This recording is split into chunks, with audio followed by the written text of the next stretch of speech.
Hoy algo está pasando en el mundo. Hoy algo está pasando en Colombia.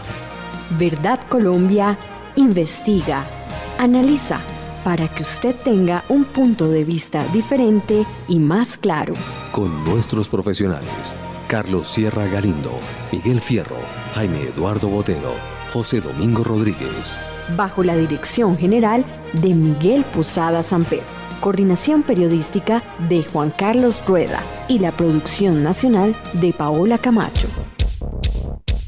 Realidades, un programa de la Federación Verdad Colombia, domingos 11 de la mañana y con repetición a las 20 horas. Realidades, que la primera víctima no sea la verdad.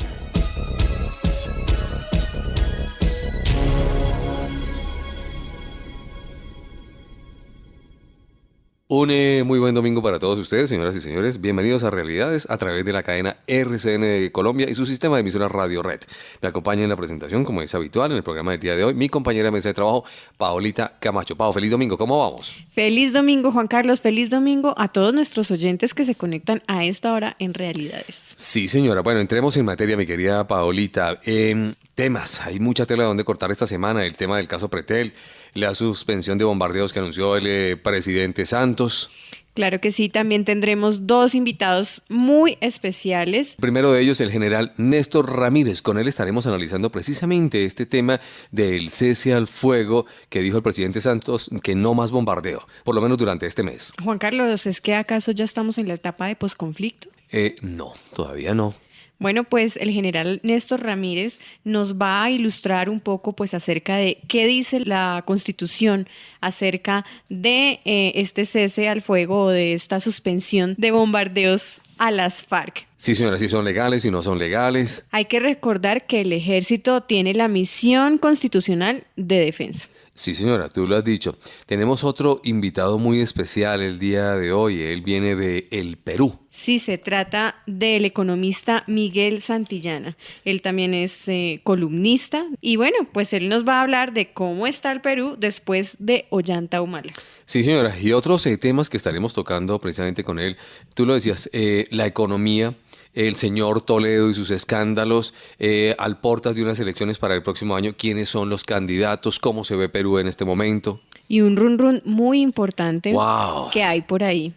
Ese sobre viene de Fidel La Habana. Castro. Ese viene de La Habana, mi querida Paolita, y es bastante fuerte, ¿no? Sí, entonces los invitamos para que se queden con nosotros, para que entremos a profundidad en este y otros temas de la actualidad nacional e internacional. Bueno, si nuestra familia quiere visitarnos en nuestras páginas, ¿qué debe hacer? Ingresa a www.verdadcolombia.org y también nos puede seguir en nuestras redes sociales, Facebook y Twitter, @verdadcolombia. Señoras y señores, bienvenidos a Realidad. Y la producción ejecutiva la hace Dayi en el día de hoy. En Realidades, el editorial de la semana. Mientras Juan Manuel Santos publica libros destacando su estirpe, según él y sus adoradores, al mejor estilo chavista, su familia viene de una raza de libertadores y ha evolucionado hasta convertirse en el Redentor de Colombia. Lo único que le falta para demostrarlo es un premio Nobel de la Paz, el cual espera conseguir con el envío de este libro a todos los personajes de talla mundial y firmando una paz a cualquier precio. Mientras eso sucede, Colombia se desmorona moral y económicamente.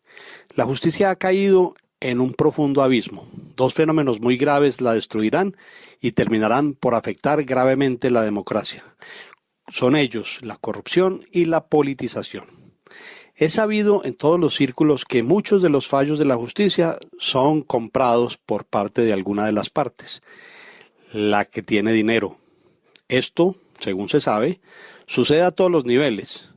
Parece que en Colombia la cultura mafiosa de comprar todas las conciencias llegó para quedarse. El más reciente escándalo de la Corte Constitucional es apenas un ejemplo, pero tranquilos. Nada pasará en la comisión de acusaciones. En materia de politización, solo falta recordar lo que ha pasado con el coronel Alfonso Plazas Vega, con el general Uzcategui, con Andrés Felipe Arias o con Luis Alfredo Ramos. Son casos en los que una ideología ha logrado derribar la majestad de la justicia, convirtiéndola en instrumento pueril de venganza y la mejor herramienta para apartar a los opositores del camino. Algunas veces la politización se convierte en una tragicomedia. La verdad, empezamos a parecernos a la Venezuela de Maduro. El supuesto hacker Sepúlveda parece ser una mezcla entre el Guasón, recordemos la historieta de Batman, y James Bond. Sus desvaríos rayan en lo ridículo, pero ha sido utilizado como instrumento de la justicia para desviar la política. Utilizando esta patraña, Óscar Iván Zuluaga fue apartado del camino de la presidencia. Por si las moscas, hay que condenarlo para que en 4 años no sea un peligro. El mismo personajillo que, según sus propias palabras, interceptaba desde una laptop los aviones Skymaster de los Estados Unidos y que le faltaban solo 5 minutos para acabar con el proceso de paz en La Habana, ahora dice que está listo para ser presidente de Colombia, según le han dicho. Se persigue y encarcela a la oposición del gobierno y se ofrece impunidad a las FARC. Para ello se le torcerá el cuello a toda la juridicidad nacional y no se cumplirá con los tratados internacionales vigentes. Lo hará Santos, a pesar de todo lo que el mundo ha dicho sobre la impunidad para crímenes de lesa humanidad, no será aceptada por el concierto internacional. Cárcel para la oposición e impunidad para las FARC. Pero Santos cree que así llegará la paz. Por otro lado, la economía se desmorona en sus manos. Se le olvidó que debía gobernar. Son varios los síntomas preocupantes. La devaluación galopante del peso frente al dólar pronto superará la barrera de los 3.000 pesos. Las pérdidas de Ecopetrol, la caída de sus acciones, la caída del precio del barril de petróleo en el mercado internacional, la drástica disminución de sus ingresos, la reducción del presupuesto de inversión en exploración, el nombramiento del ministro que se inventó la mermelada como presidente de la empresa para terminar de convertirla en la caja menor del gobierno y así poder financiar los proyectos populistas, acabará con Ecopetrol, sacando utilidades cuando no las hay. Y para esto empeñarán la empresa con créditos millonarios con tal de conseguir la caja que el gobierno necesita. Han caído las exportaciones en un 40% en el último año del país. La industria lleva 2 años decreciendo. La construcción de infraestructura no despega y la agricultura sigue siendo un mísero negocio. Mientras Santos se emborracha con sus delirios de grandeza, hace todo tipo de concesiones a las FARC y persigue a la oposición, se corrompe la justicia y se desmorona la economía. Acabará con este país. Ya Bloomberg nos cataloga como la 12ª economía más miserable del mundo. Pero tranquilos, esto se empeora. Para Realidades, Jaime Eduardo Botero Gómez. En la vida todo puede ser interrumpido. La educación de sus hijos no. Seguros Bolívar lanza Educación Total Bolívar, donde además de ahorrar, usted asegura la educación de sus hijos. Otro producto Seguros Bolívar. Tranquilidad para ti y tu familia. Vigilado Superintendencia Financiera de Colombia. Por motivos de seguridad, le informamos a la terna arbitral que su evacuación del estadio se hará en el carro de color rojo con placas RFZ 840 que los estará esperando en el sector norte. En estos momentos, su dinero puede estar en el lugar equivocado. Tráigalo. Da Vivienda. Vigilado Superintendencia Financiera de Colombia. En Realidades, la entrevista de la semana, con los personajes de la realidad, nacional e internacional, que hay que escuchar. Bueno, continuamos en Realidades después de nuestro editorial y saludo a nuestros compañeros de mesa de trabajo, el doctor José Domingo Rodríguez. Doctor José Domingo, feliz domingo, ¿cómo vamos? Juan Carlos, muy buenos días, lo más de bien afortunadamente, con muchas cositas hoy para hablar. Sí, señor. Doctor Miguel Fierro, un abrazo grande, ¿cómo va todo? Muy buen domingo, Juan Carlos, a usted, a doctor José Domingo y a toda nuestra audiencia que nos acompaña el día de hoy. Muy motivado porque vamos a tener temas interesantes e invitados de gran nivel. Sí, señor, mucha tela de dónde cortar esta semana. Vamos a hablar del caso Pretel y también vamos a hablar de la suspensión de los bombardeos, el cese al fuego que dice el presidente Santos, y para eso tenemos un invitado muy especial. Hágame el favor y lo presentamos, doctor Miguel Fierro. ¿Cómo no? En el día de hoy nos acompaña el general Néstor Ramírez, quien desempeñó muchos cargos durante su carrera militar, fue segundo comandante del ejército, también fue vicedirector del Colegio Interamericano de Washington y es una persona muy activa, muy inquieta en estos temas nacionales e internacionales. Es catedrático e investigador de la Universidad Sergio Arboleda y nos va a contar mucho acerca de lo que está ocurriendo acá en Colombia, que el tema del proceso de paz y otros son tema de noticia. Claro que sí, general. Un gusto saludarlo. Como siempre, esta es su casa, los micrófonos de RCN y del programa Realidades. Muchas gracias. Un saludo a todos los miembros de la mesa de trabajo y a todas las personas que nos escuchan el día de hoy. Doctor Miguel Fierro, entremos en materia.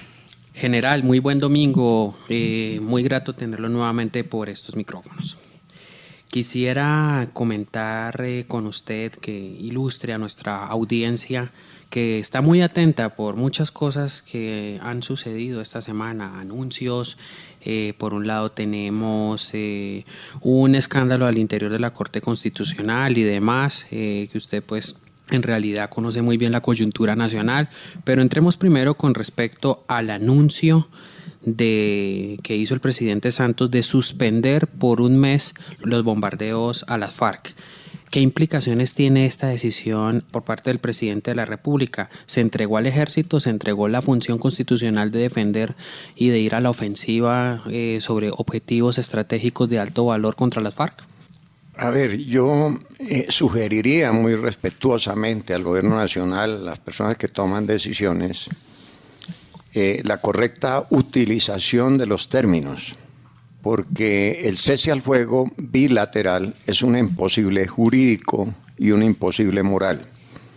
La misión de las fuerzas militares está consagrada en el artículo 217 de la Constitución y nadie está autorizado para suspender esta misión.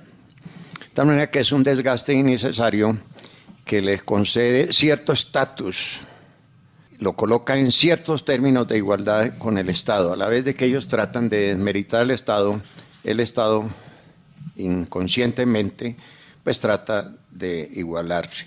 Basta con que a los guerrilleros se les determine un lugar en el campo y dejen de disparar, pero además de dejar de cometer delitos como narcotráfico, incorporación de niños y otros delitos que usualmente cometen. El ejército seguirá cumpliendo su misión constitucional en todo el país porque hay otros agentes generadores de violencia y además debe proteger a los mismos guerrilleros, de tal manera que es inútil llamar, y esto es una costumbre, no sé con qué propósito, por ejemplo, usar términos como hostilidades, cuando las FARC no pueden adelantar hostilidades porque no son beligerantes, tampoco son combatientes por la misma razón, y no son beligerantes porque, entre otras cosas, violan las costumbres y los usos de la guerra. Por ejemplo, tomar rehenes, instalar campos minados sin señalización, sin mapa. En fin, todo lo que hacen las FARC. Pues general, pero permítame excepcionarlo un momento, interrumpirlo. Pues yo sé que la pregunta tal vez es muy obvia, pero de pronto desde el punto de vista táctico y militar, ¿qué es un bombardeo? Sabemos que el Mono Jojoy fue dado de baja por un bombardeo, entre otra serie de acciones de infantería y demás, de inteligencia. Raúl Reyes también pues fue objetivo a través de un bombardeo, pero ¿qué implica en Plata Blanca suspender un bombardeo? ¿Implicaría en determinado momento la suspensión de los bombardeos un cese al fuego? Pues realmente sí, parcial. A ver, pero primero que todo, el bombardeo es muy importante, es que la comunión entre las tropas de tierra y el objetivo aéreo son importantes, porque quien realmente va a causar las bajas de cabecillas importantes, y así ha sucedido, es la Fuerza Aérea, porque cuando llega el ejército a pie, ya los cabecillas han huido a un campamento secundario, pero no alcanzan a reaccionar a la acción de la Fuerza Aérea. Aquí lo extraño es que todavía no se ha llegado a un acuerdo definitivo. El pueblo colombiano no se ha pronunciado respecto a este punto. Por tanto, es concederle ventajas a estos grupos, a los detractores armados al margen de la ley. ¿Eso sería inconstitucional? Por supuesto que es inconstitucional, porque el artículo 217 determina las misiones, pero hay antecedentes. En otras ocasiones otros gobiernos han suspendido las acciones de la fuerza pública, pero estrictamente hablando es inconstitucional. Y hay antecedentes en la región, por ejemplo acá hemos tenido en estos micrófonos militares de la hermana República del Perú, por ejemplo en el Perú están absolutamente prohibidos los bombardeos aéreos. ¿Será que este proceso de destrucción de la misión de las Fuerzas Armadas por parte del Foro de Sao Paulo, las organizaciones que la integran, los partidos, gobiernos y demás que han llegado al poder, será que algo se está pegando a Colombia sobre este punto particular? Bueno, no, yo creo, sí hay en un mundo globalizado interactúan muchos factores y muchos estados. Las FARC, las FARC tienen un propósito que es el mismo propósito del Ejército de Liberación Nacional, tan es así que la agenda de La Habana es la misma agenda del ELN, cese bilateral del fuego, no entrega de armas como garantía de que se les va a cumplir. Son los mismos puntos del plan Acabar la Guerra para Construir la Paz del 2003. El ELN descubre que es un imposible llegar al poder por medio de las armas y ven con entusiasmo el ejemplo de Venezuela en un espejo.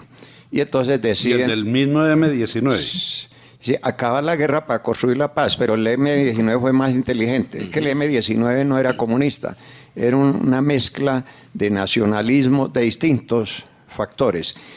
Ellos, a diferencia de las FARC quieren llegar al poder mediante la democracia, no para hacer bien lo que la clase dominante hace mal, sino para implantar modelo económico, lo que llaman el socialismo del siglo XXI, que de otras cosas no es sino un cascarón, porque Dietrich Stefan, el fundador del socialismo del siglo XXI, ideólogo de Chávez, peleó con y con Maduro, porque no implementaron ningún instrumento para desarrollar los 4 fundamentos. En La Habana, infortunadamente, ya hay instrumentos para 3 de los 4 fundamentos de Dietrich Stefan, y apenas estamos discutiendo asuntos fáciles de solucionar, falta el meollo. General, ¿cuáles son los 4 pilares a que usted se ha referido? Del socialismo del siglo XXI. Sí, señor. Primero, democracia participativa y protagónica. Esta parece interesante, pero ustedes notarán que en La Habana se invita a todo el mundo, se quieren solucionar problemas hasta de violencia intrafamiliar. Eso más lo que piden para el futuro, Asamblea Nacional Constituyente, es democracia participativa y protagónica. El segundo es desarrollismo nacional y regional. Perdón, dentro de esa democracia participativa están las famosas comisiones de paz, las últimas que nombraron, etcétera. Esos son organizaciones de base, pero quiero hacer una observación. El segundo es desarrollismo nacional y regional. Por eso ellos van a pedir reservas campesinas en lugares donde hay coltan, oro, petróleo, coca, y coincide con sus áreas bases, probablemente 12 áreas bases. O sea, mantener el control de lo que tienen, no perderlo. Claro, dinero para el futuro. Eso está en el plan de independencia definitiva del 2010-2014 de ellos. El tercero son organizaciones de base. Allí entran las organizaciones como Marcha Patriótica y las organizaciones que hay que implementar para que no los vayan a asesinar después de que ingresen en el posconflicto, las veedurías, etcétera. Esas son organizaciones de base. Esos son 3. El cuarto, si es utópico, se desarrolla solo en Cuba, que es acabar la economía de mercado, cambiar la economía de valores por economía de equivalencia, es decir, por horas trabajadas. La gente gana por horas trabajadas, no por los méritos o por la capacitación. Bueno, estos 3 elementos es que a mí se me hace interesante el contraste, que en 15 años Venezuela no pudo, pero aquí, si uno analiza muy despacio, descubre que hay esos instrumentos se están implementando y falta discutir el núcleo duro de la negociación. General, otro anuncio importante que se produjo en días anteriores fue que las FARC se comprometían a colaborar en el desminado. ¿Qué conocimiento tiene sobre el particular? ¿Cuánto le puede costar eso al país? Parece que el mayor esfuerzo lo va a poner el Estado, ¿no? Porque pues los recursos, eso es una operación que seguramente no se va a lograr en 1 ni en 2 años, sino es a largo plazo. por la topografía colombiana y muchos factores que convergen y demás. ¿Esa plática de dónde puede salir? Sí, ello va a requerir un apoyo internacional importante, Noruega, no sé quién más. Es un proceso que puede durar entre 10 y 20 años. El problema del desminado es que las FARC no saben dónde están las minas, porque no usan puntos de referencia, azimut y distancia. Saben, cuando aparezcan los guerrilleros que no hayan muerto, saben en términos generales en la escuelita de Morro Azul, en el camino para que el ejército ejecute el desminado previa aprobación de las Naciones Unidas. Hay que pasar cumplir unos requisitos y presentar unos exámenes. Cuando se hace técnicamente el minado, pues no es violatorio de las leyes y costumbres de la guerra, porque normalmente los ejércitos hacen campos minados y los dejan demarcados, porque se trata de negar el paso por un sitio, no de cercenar piernas. Correcto. Entonces se marca campo minado y el enemigo sabe que tiene que cambiar la dirección de su ataque o levantar el campo minado bajo fuego, pero nunca se establecen campos minados sin señalización. Hacerlo sin señalización es justamente pecar contra el DIH. ¿Qué es lo que están haciendo ellos precisamente? Eso es lo que hacen. Es decir, que no es suficiente con que las FARC digan que el minado está en la escuelita del municipio de Morro Pelado, ni precisamente porque ellos no tienen georreferenciación, no hay un mapeo de las zonas donde están minadas y demás. Es decir, que el aporte de las FARC para el desminado va a ser mínimo. Además, doctor Miguel, súmele algo que hablábamos con el general extramicrófono, y es que lo que él decía, si han muerto muchos de los personajes que sembraron esas minas, ¿quién tiene ese referente de dónde estaban dichas minas? Correcto. Pues va a quedar un vacío bastante fuerte ahí en eso. Correcto. Sí, claro que sí significa un apoyo. Sí hay un apoyo. A mí lo que me preocupa es que no hay un compromiso de no seguir sembrando minas, porque no se ha llegado a un acuerdo. Es uno de los pocos ofrecimientos que han hecho las FARC. El resto, pues el gobierno ha estado cediendo y facilitando veeduría ciudadana, muchos puntos para lograr que ellos ingresen a la vida política, al discurrir normal de la nación. Las FARC se comprometieron a reclutar menores a partir de los 17 años y ya no desde una edad inferior frente a ello. Recordemos que el derecho internacional humanitario contempla que la edad mínima para ingresar a la guerra es de 15 años. Tiro Fijo decía eso en el Caguán y pues algunos decían que tenía razón, pero desde el punto del derecho internacional humanitario. La legislación colombiana suscribió una salvedad, el Estado colombiano tuvo una salvedad sobre este punto y demás al no considerar los 15 años sino los 18 años como corresponde. La ciudadanía y la mayoría de edad se alcanza a los 18 años en Colombia. ¿Usted le parece que es suficiente la oferta que hicieron las FARC frente a la política de reclutamiento forzado de menores o hace falta algo más? Bueno, el reclutamiento de menores, la mayoría son de 12 y 13 años. Niñas de 14. Y de menos edad. Claro, ha habido de 7, 8 años. Entre otras cosas, las niñas tienen que dedicarse los miércoles a atender las necesidades sexuales de la cuadrilla si no tiene novio. Pues esto no lo dice el general Ramírez, sino Bienestar Familiar, donde han ingresado estas niñas y no pueden quedar embarazadas. Este reclutamiento es un delito de guerra. Y si es sistemático, como es sistemático, también es un delito de lesa humanidad que cae bajo competencia de la Corte Penal Internacional, es decir, no prescribe en el tiempo y exige sanción por parte del Estado, o de lo contrario, la Corte va a tomar acción. Hay un condenado por reclutamiento de menores, un africano. Correcto. Eso significa que al decir ellos que van a seguir reclutando desde los 17 años en adelante, estarían metidos en el problema de los delitos de lesa humanidad. No, es que ya están, porque es que ya son hechos cumplidos. Puede que dejen de violar la normatividad internacional, pero ya cometieron esos delitos. Señores, les propongo un trato. Vamos a una breve pausa en Realidades y cuando regresemos nos queda una telita de dónde cortar, nos queda el caso Pretel, ¿les parece? Por supuesto que sí. Muy bien, vamos a una pausa en Realidades y ya regresamos. En Realidades, una pausa y ya regresamos.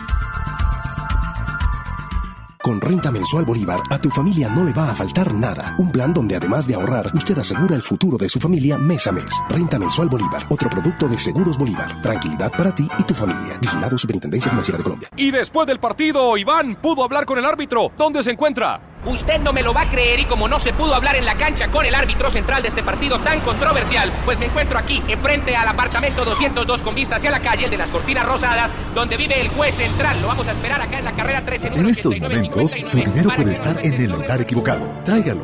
Da Vivienda. Vigilado Superintendencia Financiera de Colombia. Regresamos a Realidades, porque usted merece saber la verdad.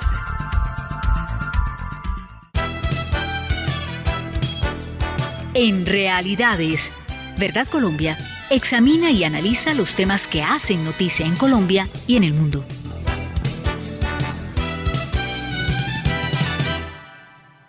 Bueno, muy bien, regresamos a Realidades. Nuevamente, gracias a ustedes por acompañarnos. Doctor José Domingo, antes de pasar al caso Pretel, usted tiene unas estadísticas bastante interesantes que debemos compartir con el general Ramírez. Sí, porque vale la pena, él como buen analista del conflicto y de las situaciones militares que se están dando, pues él debe tener alguna observación sobre esto.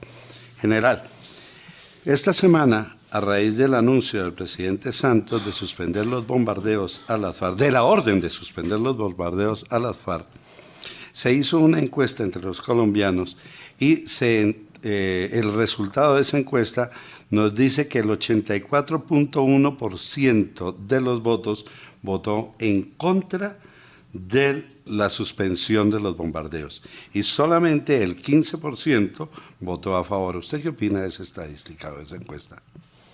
Sí, yo creo que los colombianos entienden la importancia de dos cosas. Primero, que los acuerdos no han terminado. O sea, no estamos en un posconflicto donde necesariamente hay que suspender las acciones contra estos grupos, sin llamarlo cese bilateral del fuego. Y segundo, en este momento las FARC continúan en la ejecución de todos sus delitos. Lo único que han suspendido aparentemente son los ataques a la fuerza pública, ataques violentos, pero siguen en las actividades de narcotráfico, de extorsión, de boleteo, reclutamiento de niños, en fin, todos los delitos que ellos cometen.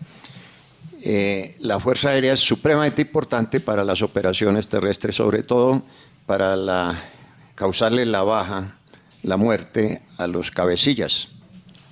Muy bien, general. Quisiera que nos comentara qué opinión tiene frente a uno de los temas que también ha estado a la orden del día en los medios de comunicación, que es el caso Pretel, que hay un escándalo en la Corte Constitucional porque presuntamente él le habría pedido a un abogado una suma para fallar una tutela en cierto sentido. Ya vemos que este abogado ha sido como muy versátil en sus declaraciones y demás, pero la opinión pública le ha dado muy fuerte al magistrado Pretel hasta exigirle su renuncia y demás. ¿Cómo opera aquí la presunción de inocencia? ¿Qué opinión le merece este caso? A ver, yo no voy a cometer el mismo error de la mayoría de los medios al afirmar si es inocente o no es inocente. Lo que sí me preocupa es que un colombiano sea estigmatizado por una institución encargada de velar por los derechos humanos como es la Corte Constitucional, que no haya presunción de inocencia y que no haya un debido proceso, y además que haya interferencias gubernamentales desconociendo la división de poderes. Y a ello le ha hecho eco gran parte de los medios de comunicación que, sin exagerar, están buscando a ver qué pecados cometió Adán y Eva para imputárselo como descendiente al magistrado Pretel. Todo parece tan arrollador, tan violento, tan simultáneo, que sugiere que se trata de un plan para alejarlo de la corporación. De la corporación. Bueno, general, muchísimas gracias por su análisis. Esperamos tenerlo nuevamente en estos micrófonos. Sabe que estos micrófonos, esta audiencia siempre está muy atenta a sus análisis y demás.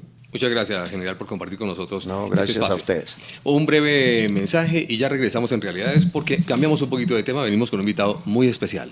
Hagas lo que hagas, estés donde estés, con Salud para toda la vida Bolívar, siempre vamos a estar pendientes de ti y tu familia. Otro producto de Seguros Bolívar, tranquilidad para ti y tu familia. Vigilado Superintendencia Financiera de Colombia. Lamentable trabajo arbitral que ha tenido el juez central y que tiene, pues, contenta a una persona. Sí, queremos contarles que en el sector 7, silla 25B, nos acompaña la señora Merceditas, la mamá del árbitro. Referencienla bien, ahí está en la tribuna. En estos momentos, su dinero puede estar en el lugar equivocado. Tráigalo. Da Vivienda.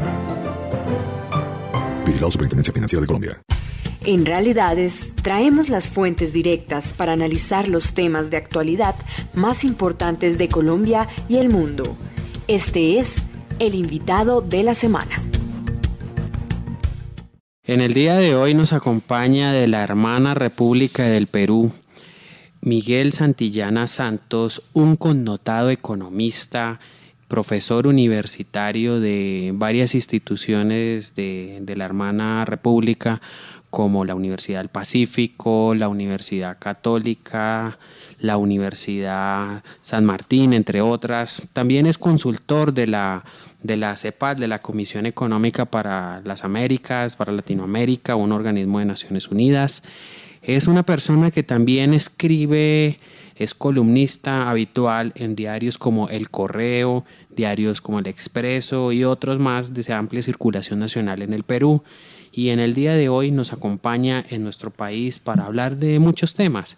El tema que incumbe naturalmente a su país y algunos temas que son de gran importancia con ocasión a la comisión de sus funciones de la CEPAL en Cuba. Doctor Miguel Santillana, muy buen domingo. Muy buen domingo, un saludo para todos tus oyentes. Muchas gracias. Quisiéramos que nos comentara acerca de la situación que vive su país. Su país es un caso de estudio permanente para nosotros los colombianos, además de que tenemos historia común, fronteras, costumbres algo semejantes y demás. Hemos hecho un análisis desde hace mucho tiempo, desde la existencia de este programa, por los temas que nos incumben de frontera, lucha contra las drogas, lucha contra el terrorismo. Ustedes enfrentaron el terrorismo de una manera épica. Ustedes nos colaboraron en la zona de frontera para luchar contra las FARC en este tiempo. De hecho, fue el único país que lo ha hecho. Otros ha sido de acuerdo a la voluntad del gobierno de turno. Quisiéramos saber cómo es el Perú hoy día luego de Ollanta Humala, ya que nosotros hemos hecho análisis de Ollanta Humala de que era un cadáver político que resucitó. Si hay una política muy volátil y versátil en Latinoamérica es la peruana, que sí. Hoy día eres un cadáver, mañana eres presidente. ¿Cómo está el Perú hoy día con Ollanta Humala? Mi apreciación sobre Ollanta Humala es que es muy triste para los peruanos el haber escogido a Ollanta Humala en su mejor momento económico. Ollanta Humala pudo haber sido el gran presidente del Perú, el gran presidente de los grandes megaproyectos, las grandes reformas económicas, pero lamentablemente, debido a sus limitaciones personales, puesto que como militar, en la escuela militar, él ocupó en escalafón el puesto 68 de 72 miembros de su promoción, o sea, no era de lo más brillante de la clase, y sus limitaciones no solamente de liderazgo, sino de conocimiento de gerencia de administración pública, es que el mayor o comandante Humala ahora ha hecho que el Perú retroceda. Me explico. Es decir, Perú logró un crecimiento económico muy importante gracias a las medidas económicas que se tomaron en los 90 el gobierno del ingeniero Alberto Fujimori. ¿Y tú, un connotado economista de Soto? De Soto ayudó en el periodo entre primera y segunda vuelta y cuando tienes al presidente Fujimori como presidente electo. Perfecto. O sea, la influencia de Soto termina ahí. Lo que hace de Soto es que el señor Fujimori abandona las ideas del plan Amaru que se les escribe a pedido porque él no tenía un plan de gobierno, y Hernando de Soto, su hermano, era el secretario personal del secretario general de Naciones Unidas, que en esos momentos era Javier Pérez de Cuellar. Correcto. Entonces, esas medidas económicas se tomaron y se implementaron desde los 90. El 8 de agosto de 1990. Llegó luego Alejandro Toledo a la presidencia, que fue consecuente con el modelo económico. De pronto tuvo cambios en los derechos humanos y demás, que le dio ese tema a lo que ustedes llaman caviares. A nuestros oyentes le decimos que los caviares en Perú son como los mamertos que decimos acá en Colombia. Sí. Llegó Alan García, que tuvo también una importante transformación de política de Estado en el crecimiento de Perú. ¿A cuánto llegó a crecer Perú? Mira, ¿Cuál fue el punto más alto? El punto más alto de crecimiento anual es 8.7. Y los peruanos crecimos a pesar de la crisis de Merrill Lynch y la caída de Lehman Brothers y todo. Fuimos el único país de Latinoamérica que creció al 1.1 a pesar de la crisis y todo. Luego, con Toledo empiezan nuestros problemas, puesto que hace un proceso de descentralización y conformación de regiones para los cuales no se había preparado a las nuevas autoridades electas. Entonces eso genera un desbarajuste administrativo político. Es un primer problema que genera Toledo.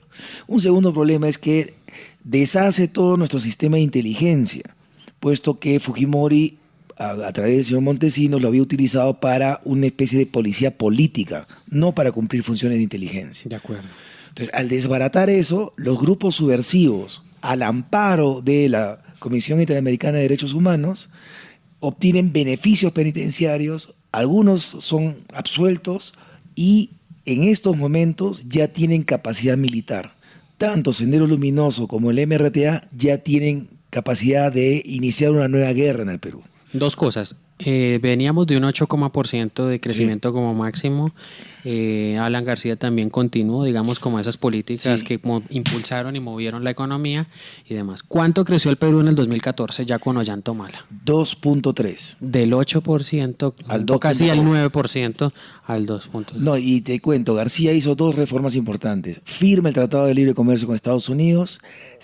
Perú es miembro de APEC con Colombia, Chile y México, que somos un bloque comercial que le respondemos a UNASUR y a todos estos candelejones. Que es muy fuerte, por eso hay otras economías que quieren ingresar a este mercado, a este bloque. Entonces, y García hace una reforma en la educación en el Perú. Ahora los profesores, para aumentar sus ingresos y subir en el escalafón de los docentes, tienen que pasar pruebas escritas.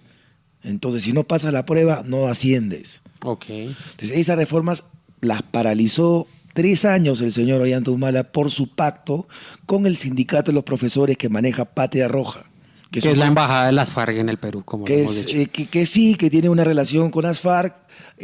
Patria Roja y grupos de izquierda peruanos han participado en las Casas del Alba, de los movimientos bolivarianos, y es a través de lo que se llama la derrama magisterial, que es el fondo de pensiones de los profesores, que maneja $600 millones, que se introducía plata de Venezuela para la campaña del señor Ollanta Humala. Bueno, de cara a lo que será el escenario electoral, el Perú tendrá elecciones nacionales el próximo año, ¿correcto? En abril del 2016. Correcto. ¿Cómo está el escenario en este momento en cuanto al oficialismo? ¿Hay un candidato de lo que representa la plataforma y el movimiento político de Ollanta Humala? ¿Cuál es su perspectiva, su visión para ello? Mientras que Ollanta Humala gozaba con un crecimiento positivo de la economía y deja la gran transformación, abandona a sus amigos de izquierda, nominalmente deja de ser amigo de Chávez y su combo, hay una especie de enamoramiento con el sector empresarial. Ese enamoramiento culmina cuando hacia finales del 2013 quieren comprar la refinería de Repsol, o sea, potenciar la empresa pública de petróleo. Eso marca una ruptura con el empresariado. Entonces, se ha ido descubriendo que la esposa de Ollanta Humala, la señora Nadine, que ahora es secretaria general del Partido Nacionalista, es la que hace los negocios. O sea, ella es la que toma las decisiones económico-financieras en el Perú. Ella es la que pone a ministros. Entonces, con ella presente se dan casos de corrupción. Ella aspiraba a ser sucesora de cambiar de posición en la Cama. Así es. Un periodo presidencial. A ella le íbamos a decir señora presidenta, y a Ollanta primer caballero de la nación, ¿no? ¿Que caballero dicen que no tiene mucho? Bueno, yo creo que lo dejo para discutirlo dentro del Perú. Eso no lo discutiría fuera del Perú. Pero volviendo a la economía, el problema es que la falta de liderazgo y el apoyo a la industria extractiva, que ha sido la locomotora del crecimiento en el Perú, ha hecho que se paralicen los proyectos de inversión en el Perú. El crecimiento de la inversión privada del año pasado ha sido 0. Este año se piensa decrecer en inversión privada. Las cifras que tengo de lo que va a ser el primer trimestre de este año, ya estamos en negativo 2%. Ahora, eso tiene implicancias políticas con miras al proceso electoral. O sea, no está frenada la economía, sino ya hay recesión. Decreciendo. Las cifras a diciembre, de cierre del año 2014, se dejaron de vender 30.000 unidades de vivienda. El mercado automotor dejó de vender 20%. Pero no solamente ese 20% hay que analizarlo, porque fueron 15% menos unidades de vehículos para privados, pero lo que más decreció fue vehículos para transporte personal, camiones para carga, etc. Entonces ya tú tienes un frenazo importante de la inversión. Si a eso le sumas un descrédito político, porque solamente tiene 20% de apoyo en las encuestas, ya perdió la mayoría en el Congreso, puesto que congresistas de su partido lo han dejado y se han ido a otras plazas. Y el punto de quiebre para mí es la ley de trabajo juvenil que se votó y se aprobó en diciembre. El ministro Seguro, el ministro de Economía, dice que era muy buena ley y que la había negociado con los congresistas. Bueno, esos mismos congresistas en menos de 10 días, la ley que aprobaron la desaprobaron. ¿Por qué? Porque fue manejada políticamente en los medios de comunicación y se mostró impopular. Pero como los congresistas quieren ser reelectos, lo que aprobaron un día lo desaprobaron 9 días después. En el interín hubo marchas masivas en las calles. ¿Quién capitalizó esas marchas? La pseudoizquierda. Yo lo llamo pseudoizquierda porque para mí eso no es izquierda. En fin. Entonces ellos han capitalizado la calle y ya han olido sangre. Gobierno débil. Retroceden las decisiones. Entonces lo que se viene ahora en el Perú es una azonada a todos los proyectos de industrias extractivas. Ya tenemos en la frontera Perú-Ecuador 64 pozos tomados por los grupos indígenas patrocinados por ONGs del exterior. Tenemos ya anuncios de toma de minas o de marchas para impedir el inicio de construcción de nuevos proyectos mineros. Si ya tengo un problema de decrecimiento de 2%, yo ya tengo un aumento de la pobreza en términos absolutos y en términos relativos en el Perú. Si yo tengo un decrecimiento de menos 2% el primer trimestre de este año, quiere decir que al final del verano voy a empezar a botar gente de las fábricas y de los comercios porque los negocios no dan. Entonces, eso me va a generar a mí descontento social. Ese descontento social no lo va a capitalizar los movimientos, llámese de derecha, porque la derecha no gana la calle. La calle siempre la gana la izquierda porque tiene oficio para eso. Entonces, lo que se viene para el proceso electoral 2016, que si bien los candidatos preferidos son Keiko Fujimori, Alan García, pero Pablo Kuczynski, muy atrás el señor Toledo por todos sus escándalos de enriquecimiento ilícito y lavado de activos, hay un descontento del electorado, porque quisiéramos algo que no sea ni García, ni Keiko, ni PPK, ni Toledo. Entonces siempre hay esta búsqueda del outsider. Entonces, ¿quién será el outsider? No sabemos. Lo que sí sabemos es que hay 30 grupos que han comprado lo que se llama el quite electoral en el Jurado Nacional de Elecciones. Entonces puede ser una elección en abril 2016 con un número récord de 30 candidatos presidenciales, lo cual es una locura, lo que te habla de una inmadurez en el sistema democrático peruano. De acuerdo. Vemos que Alejandro Toledo, al salir de su gobierno, logró una alta popularidad o por lo menos un futuro político que se desgastó por esos posteriores escándalos, tanto personales como los que usted estaba mencionando, pero que aún así logró llegar bien perfilado al comienzo de la campaña presidencial de 2011. Así es. Vemos que Alan García, pues mal que bien goza de una posibilidad de volver a ser presidente en 2016. Y también, pero vemos que más o menos los presidentes en el Perú, excepto Alberto Fujimori, cuando han dejado el poder, han salido con un oxígeno y no pasando al buen retiro de la política. Así es. Ollanta Humala podría tener un repunte para cerrar con broche de oro y dejar la posibilidad de volver en 5 años. A ver, yo soy de las personas que auguran que el señor Maduro en Venezuela no llega a Semana Santa. ¿Ok? No come pescado en Miraflores. No. Él va a ser el sacrificado, el crucificado de Semana Santa ante la falta de alimentos y papel higiénico en Venezuela, va a ser este caballero. Lo mismo creo que puede suceder con Ollanta Humala.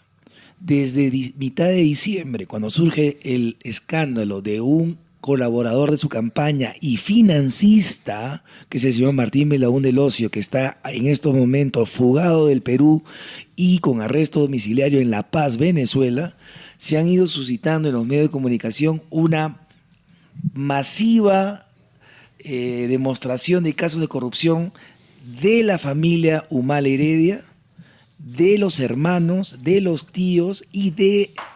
O sea, ya el Partido Nacionalista está manchado de corrupción.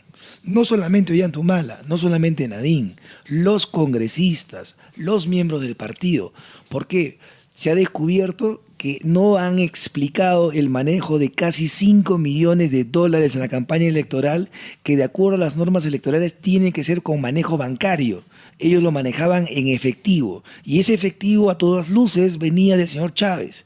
Y cuando se pelearon por Chávez, porque nunca le dieron cuentas claras a Chávez, cambiaron de patrocinador y eran los brasileros del Partido de los Trabajadores de Lula y las empresas de construcción brasileras que operan en el Perú. Como tú bien sabes, desde el año pasado la Policía Fiscal en Brasil y la Fiscalía, el Ministerio Público en Brasil, tiene el operativo Lava Jato, que es el descubrimiento de todo el sistema de corrupción que hay en Petrobras. Se calcula que la corrupción en Petrobras ha manejado $5.000 millones, de los cuales el Partido de los Trabajadores ha recibido 400. Bueno, ha caído Odebrecht, Andrade Gutiérrez, Camargo Correa, etcétera, OAS.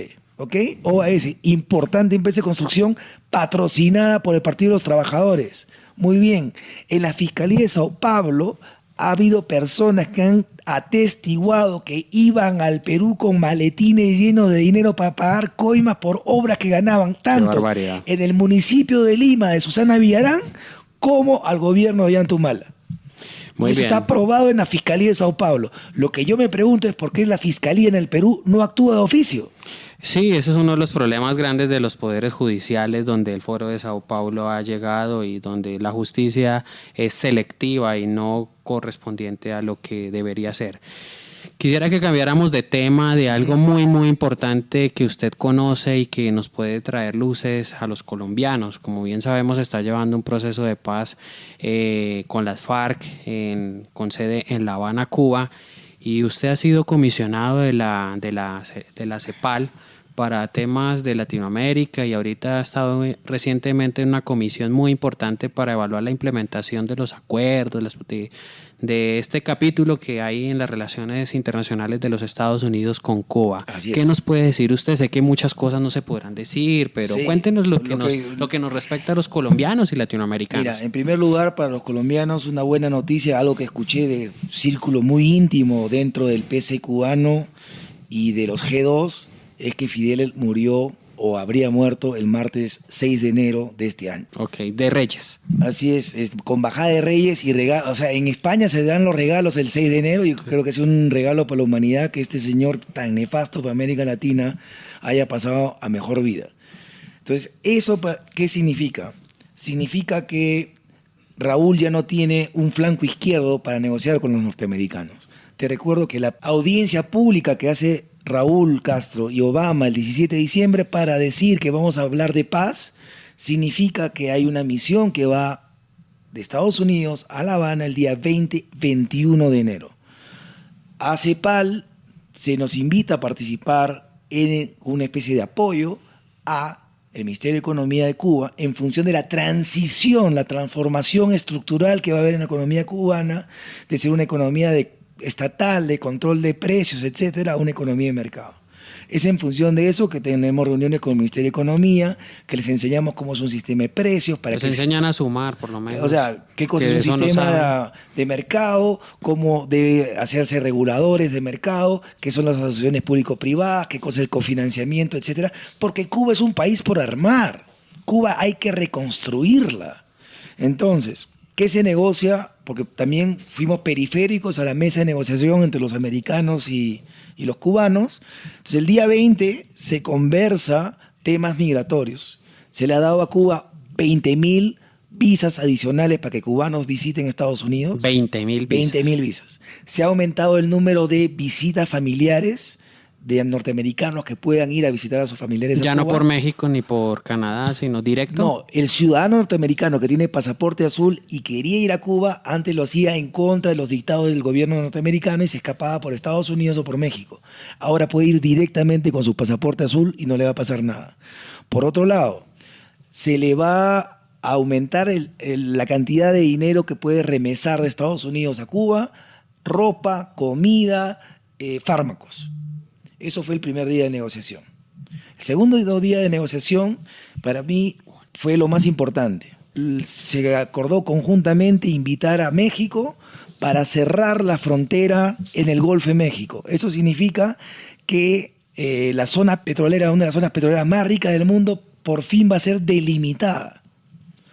Estados Unidos va a tener todos los derechos petroleros de Cuba y, estando yo presente, pidieron todos los derechos de telecomunicaciones. Si ustedes leen las páginas financieras de los diarios en Colombia, verán que IDT de Estados Unidos ya tiene todo el sistema de llamadas telefónicas en Cuba. Muy bien, doctor Miguel Santillana, muchísimas gracias por su atención, por sus argumentos que ha expuesto con base a su experiencia, a su país, a su posición de comisionado de la CEPAL. Es de gran interés para nosotros los colombianos conocer otras realidades y realidades que no están tan lejanas. Muchísimas gracias y feliz regreso al Perú glorioso. Bueno, me voy al Perú con pena, puesto que he admirado la belleza que hay en Colombia. Muchas gracias. La salud de tu familia debe estar en manos de verdaderos profesionales. Por eso, con Salud para toda la vida Bolívar, siempre vamos a estar pendientes de ti y tu familia. Otro producto de Seguros Bolívar. Tranquilidad para ti y tu familia. Vigilado Superintendencia Financiera de Colombia.